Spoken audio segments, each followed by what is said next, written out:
오늘은 은혜는 장벽을 뛰어넘는 것. 제목 한번 읽어볼까요? 시작.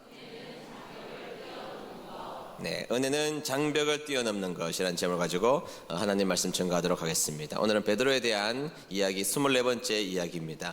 자, 오늘 본문 한 절이지만 이 한 절을 제대로 이해하기 위해서는 오늘 본문 이전에 있었던 사건들을 우리가 잘 한번 살펴볼 필요가 있습니다. 베드로가 이 루다라는 동네에서 복음을 전했습니다. 많은 역사가 일어났습니다. 하나님의 놀라운 사건들이 많이 일어나게 되었던 것입니다. 주님의 사역을 열심히 하고 있는데 갑자기 두 사람이 급하게 베드로를 찾아온 것입니다. 성경 말씀 사도행전 9장 38절 볼까요? 38절 보겠습니다. 다 같이 읽을까요? 시작. 루다는 욥바에서 가까운 곳에 있습니다. 욥바에 사는 제자들이 베드로가 루다에 있다는 말을 듣고 두 사람을 베드로에게 보내어 속히 와달라고 부탁을 했습니다. 아멘. 네, 루다에서 사역하고 있는 베드로에게 두 명의 사람이 급하게 찾아오게 되었던 것입니다. 그리고 급하게 찾아와서 하는 이야기가 빨리 욥바라는 지역에 와달라는 부탁을 간곡하게 하게 되었던 것입니다. 이유가 뭐냐 하면 다비다라는 여인이 있었습니다. 헬라어로는 도르가라는 여인입니다. 다비드 도르가 같은 다르비다 도르가 같은 이름인데 그 다비다라는 여인이 죽었다라는 것이죠. 여러분, 우리가 인생사에서 사람이 죽는 것은 매우 슬픈 일이기는 하지만 또 인간사에게 있어서 죽음이라는 것은 보편적이고 일반적인 일이지 않습니까? 그런데 사람이 죽었다고 해서 이미 또 죽었습니다. 사람이 죽었다고 해서 대사도 베드로를 부를 이유가 별로 없는 것이죠. 이미 죽었는데 말이죠. 그런데 지금 급하게 다비다를 위해서 부르고 있다는 것이죠. 표면적인 목적이 뭐냐? 다비다를 살려달라는 것입니다. 다비다를 살려달라는 것이 표면적인 이유인데 성경에서는 이 다비다를 살려달라고 하는 이 사람들의 모습을, 사람들의 내용을 다 기록하고 있습니다.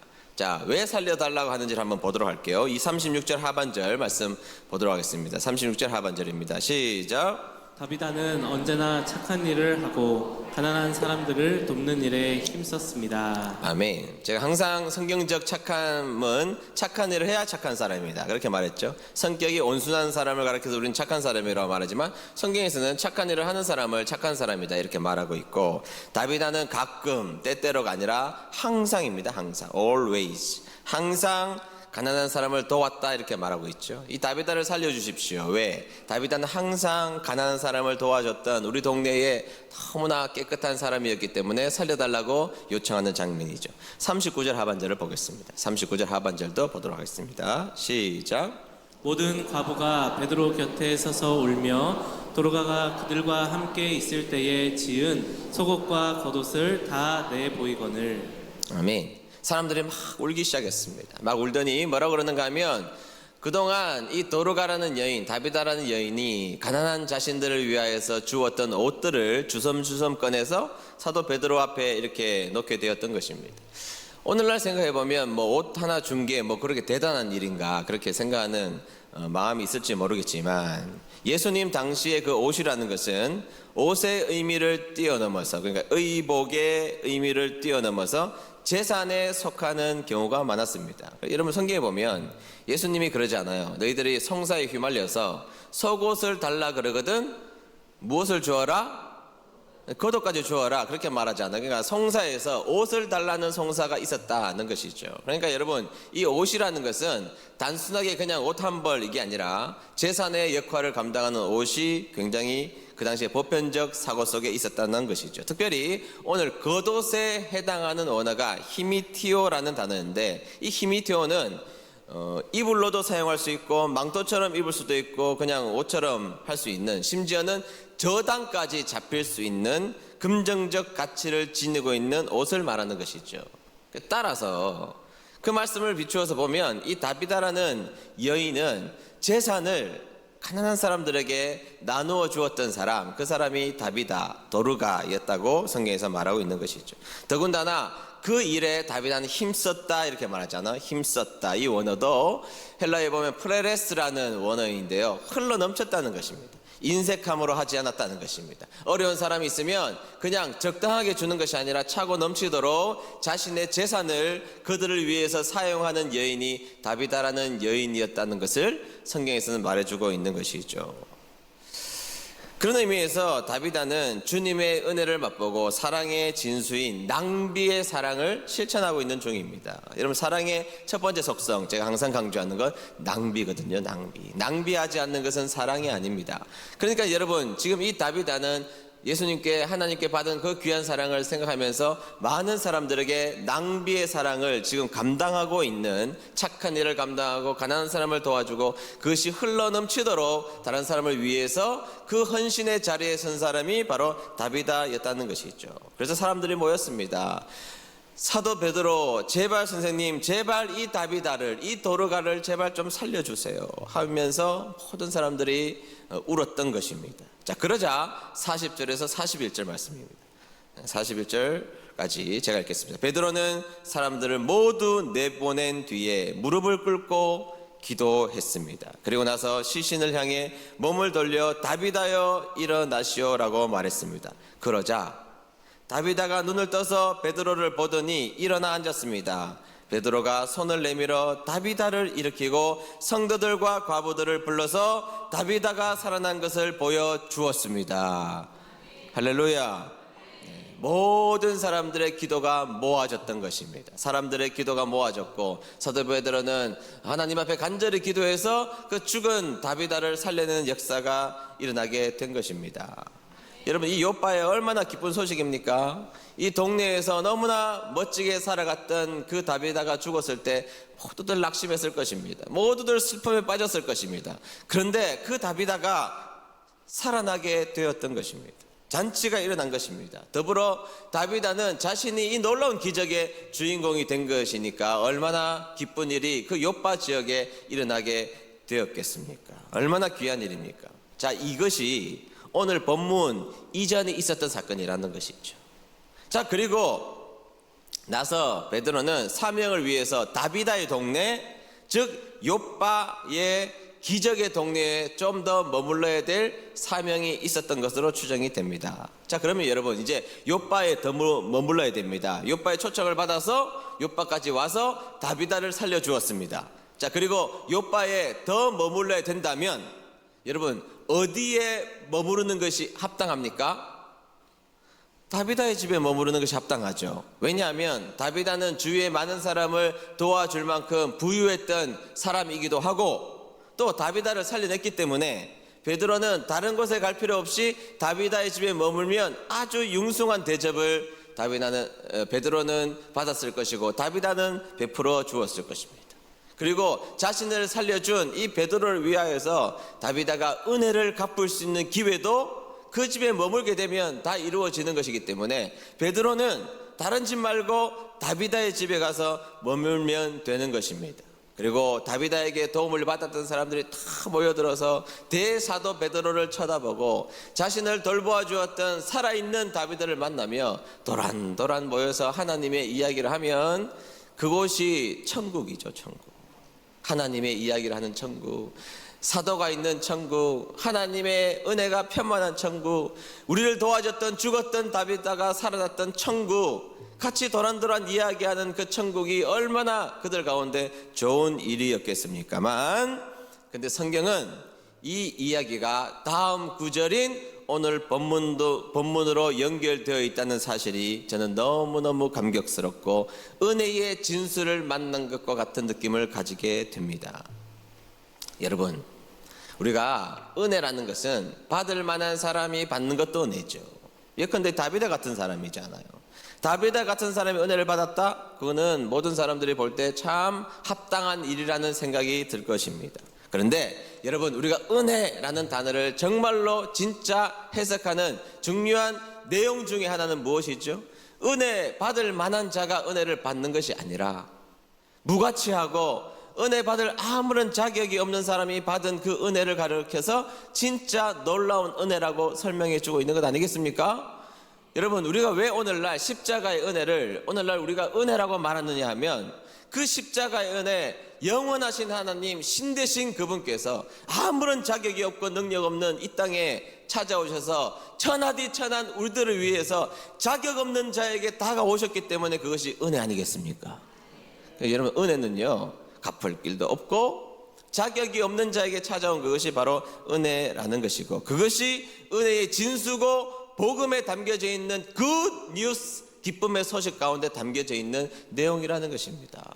아무런 자격이 없는 자에게 찾아오신 거, 능력 없는 자에게 찾아오신 거, 보잘것없는 자에게 찾아오신 거, 아무런 희망이 없는 자에게 찾아오신 것, 그것이 하나님의 은혜인 줄로 믿습니다.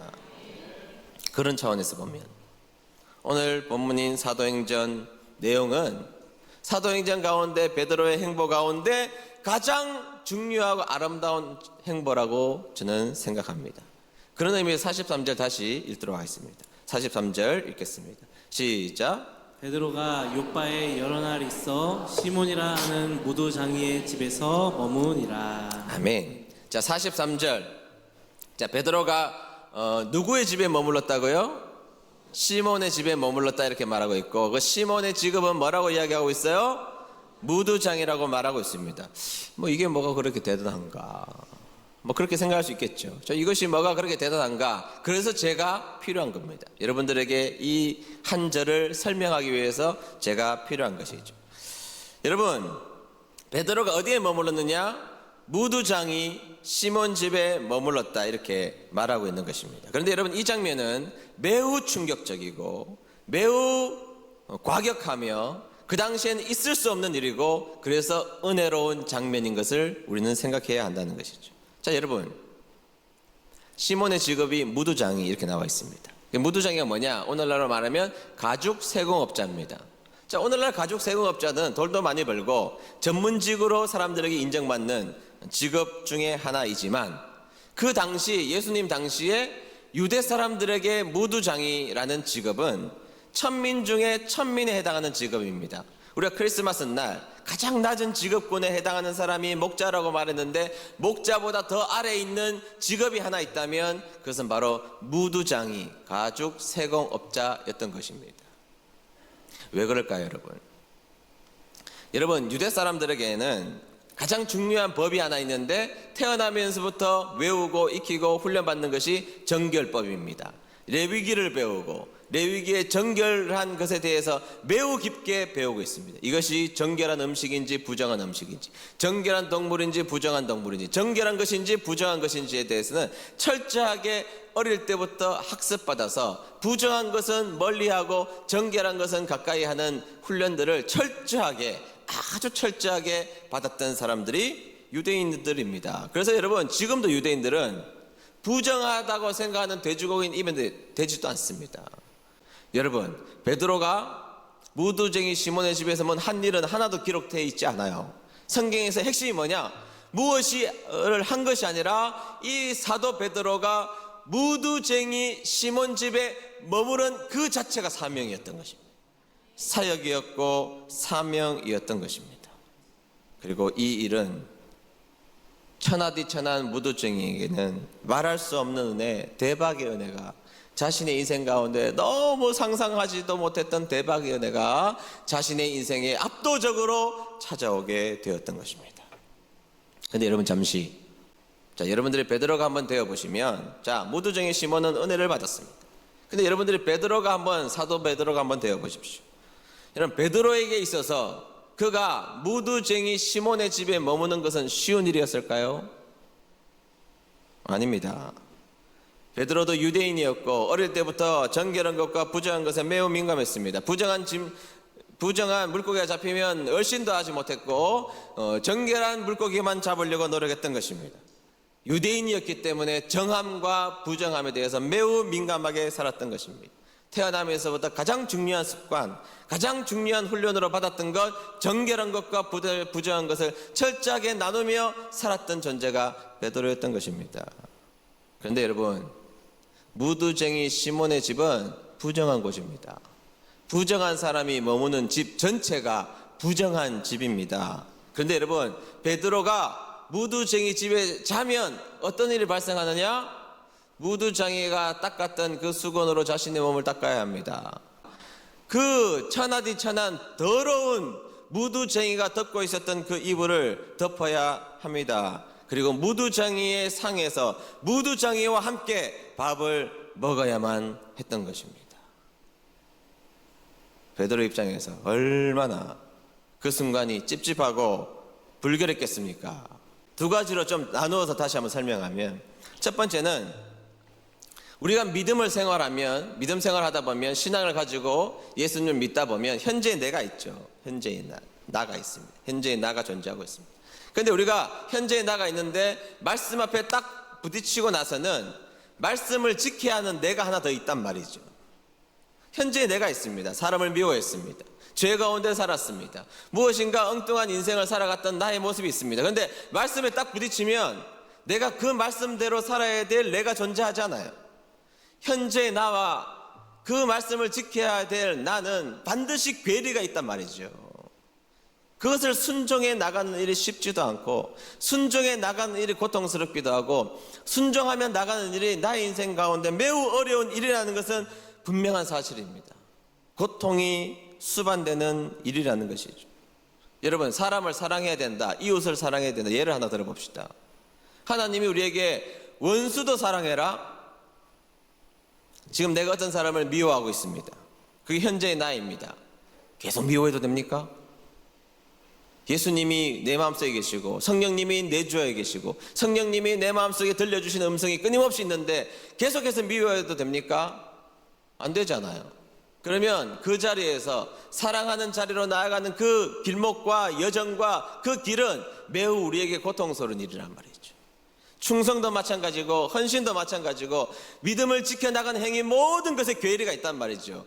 그 괴리를 지켜나가는 그 어려움과 고통이 있다라는 것입니다. 그러나 우리는 그 괴리를 이겨내고 하나님이 원하시는 말씀의 내가 되기 위해서 몸부림쳐야 할 줄로 믿습니다. 그게 믿음이고요, 그게 충성이고요, 그게 헌신이고요, 그게 내가 져야 될 십자가란 말이죠. 그런 관점에서 보면 베드로가 무두쟁이 시몬의 집에서 머무는 것은 베드로에게 있어서 현재의 내가 변화되기 위하여서 엄청난 결단을 한 것이고, 그 결단을 실행하기 위해서 자기 희생을 감당하는 모습을 그려내고 있는 장면이라는 것입니다.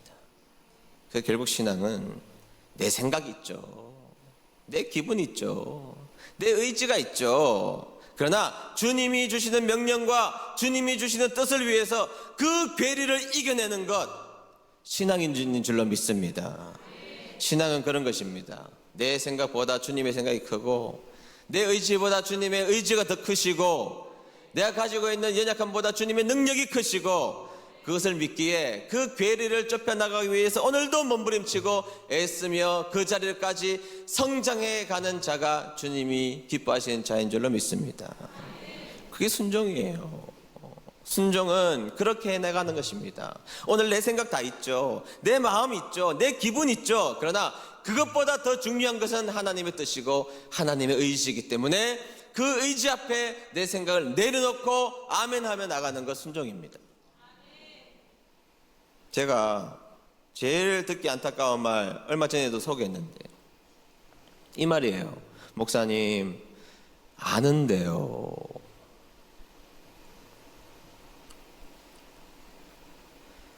목사님, 제가 모르는 것 아닌데요. 목사님, 하나님의 뜻 제가 아는데요. 그래서 합쳐서 목사님, 제가 아는데요.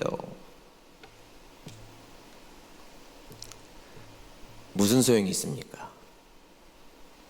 그 알미 무슨 소용이 있습니까? 목사님, 저 모태신앙이에요. 다 압니다. 무슨 소용이 있습니까? 목사님, 저희 집안이 5대째 집안입니다. 그런 거 모를 리가 없습니다. 무슨 소용이 있습니까? 그 괴리를 좁혀나가는 행동에 대해서 아무런 반응도 하지 않는데 그게 무슨 의미가 있어요? 하나님 앞에.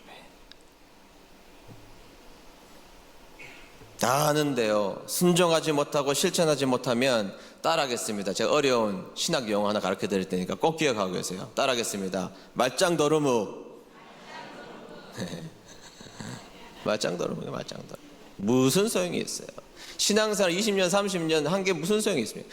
뭐 모태신앙이 무슨 소용이 있습니까? 다 아는데요, 거기에서 멈춰 있으면 아무짝에도 소용이 없는 겁니다.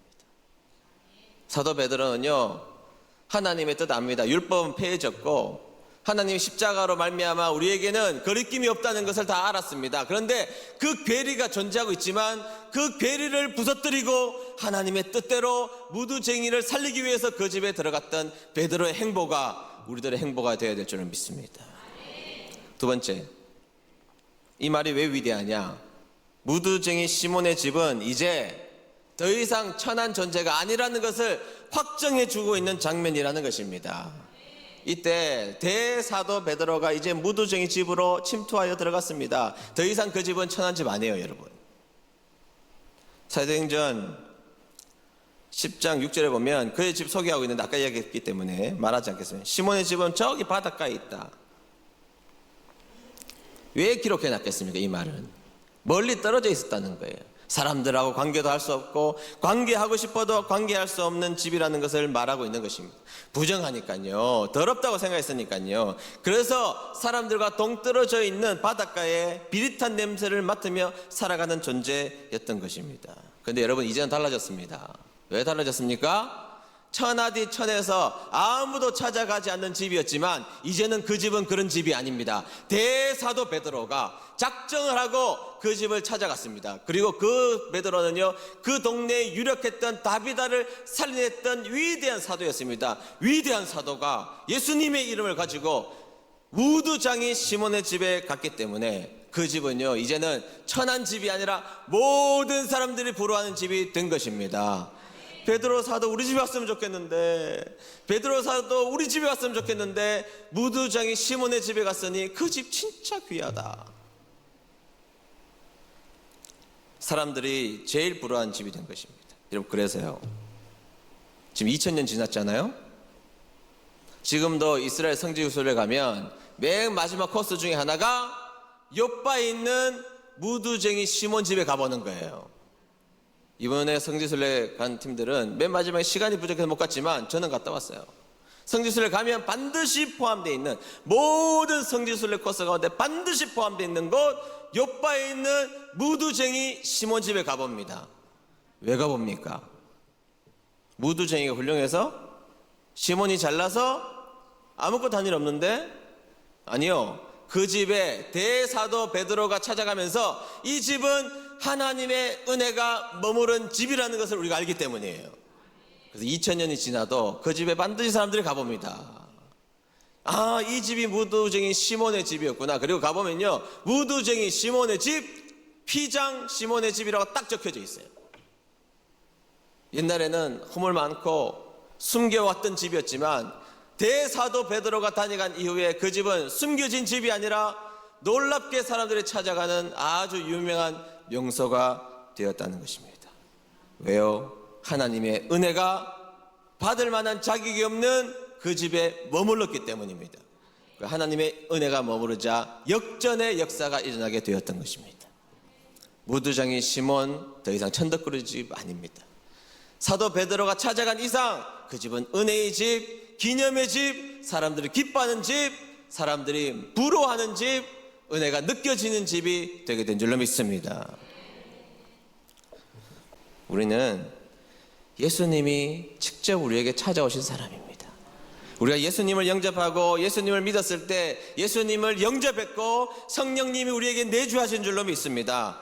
주님과 영원히 이 땅을 살면서도 예수님과 함께 사는 인생이고 죽어서도 예수님과 함께 사는 인생, 세상의 그 무엇보다 귀한 인생, 은혜의 인생이 된 줄로 믿습니다. 이 땅의 슬픔이 내 등을 가득 채우고 무거운 짐이 놓여져 있을지라도 그럼에도 불구하고 우리는 은혜 받은 인생, 은혜가 찾아온 인생, 은혜가 압도한 인생이 된 줄로 믿습니다.